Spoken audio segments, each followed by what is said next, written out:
హైదరాబాద్ కొమరంభీం జిల్లాలో మరి కాగజ్ నగర్ ప్రాంతంలో ఉన్నటువంటి నూతనంగా వివిధ కార్యక్రమాలను కూడా ప్రారంభించడం జరిగింది. స్థానిక ఎమ్మెల్యే హరీష్ గారు, అదేవిధంగా లోకల్ బాడీ చైర్మన్ కోనేరు కృష్ణారావు గారు, అదేవిధంగా స్థానిక కలెక్టర్ గారు మరియు అడిషనల్ కలెక్టర్ గారు, ఇతర అధికారులు, మిషన్ భగీరథ, అదేవిధంగా మెడికల్ అండ్ హెల్త్ డిపార్ట్మెంట్కి సంబంధించినటువంటి అధికారులతోటి ఈరోజు సిర్పూర్ కాగజ్ నగర్ నియోజకవర్గంలో మరి ఒక 2 ప్రైమరీ హెల్త్ సెంటర్స్, అదేవిధంగా ఒకటి హెల్త్ సెంటర్, అదేవిధంగా ఒకటి ప్రైమరీ హెల్త్ సెంటర్ 150 లక్షలతో అంటే 1,56 లక్షలతో ప్రైమరీ హెల్త్ సెంటర్ను ఓపెన్ చేయడం జరిగింది. అదేవిధంగా 20 లక్షలతో 2 సబ్ హెల్త్ సెంటర్స్ను కూడా ఓపెన్ చేయడం జరిగింది. మరి అదేవిధంగా ఈ మున్సిపాలిటీకి కావాల్సినటువంటి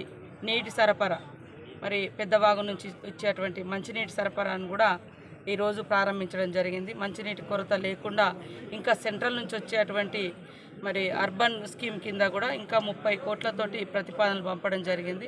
వాటిని కూడా సద్వినియోగం చేసుకొని ఈ ప్రాంతంలో మంచినీటి ఎద్దడి లేకుండా పూర్తి స్థాయిలో నీరు కానీ అదేవిధంగా హెల్త్ ప్రాబ్లమ్స్ కూడా రాకుండా తీసుకునేందుకు ఒక దిక్కు హెల్త్ డిపార్ట్మెంట్కి సంబంధించినటువంటి వారిని కూడా అలర్ట్ చేస్తూ ఉన్నాం. ముఖ్యంగా మనకు చాలా జబ్బులు అనేది కూడా మంచినీటి వ్యవస్థతో వస్తూ ఉంటాయి. కాబట్టి పరిశుద్ధమైనటువంటి మంచినీరు అందించే విధంగా కృషి చేయడం జరుగుతూ ఉంది. ఎక్కడ నిధులు ఆగకుండా ప్రతి ఒక్క రూపాయి కూడా పబ్లిక్కు ఉపయోగపడే విధంగా, అది సెంట్రల్ నుంచి వచ్చేటి అయినా స్టేట్ నుంచి వచ్చేటి అయినా వాటిని తీసుకుంటాం. తప్పకుండా ప్రతి మారుమూల గ్రామాలకు, వాడలకు నీళ్ళు అందించే విధంగా కృషి చేస్తామని తెలియజేస్తా ఉన్నాం. ఈరోజు మొత్తం ఆసిఫాబాద్ జిల్లాలో మరి ఇప్పుడు ఇంకా కాగజ్ నగర్తో పాటు ఆసిఫాబాద్ నియోజకవర్గంలో కూడా చాలా ప్రారంభ కార్యక్రమాలని వాటన్నింటిని కూడా అందరం ప్రజాప్రతినిధులం అందరం కలిసి ప్రారంభించడం జరుగుతుంది. ఈ అఫీషియల్ ప్రోగ్రామ్స్లో ప్రతిపక్ష అధికార పక్షానే కాకుండా ఎవరి ప్రోటోకాల్కు వారిని గౌరవించుకుంటూ అధికార యంత్రాంగం కానీ స్థానికంగా ఉండేటువంటి ప్రజాప్రతినిధులు అందరం కూడా ఆయా నియోజకవర్గాల అభివృద్ధి లక్ష్యంగా పనిచేస్తామని తెలియజేస్తాము.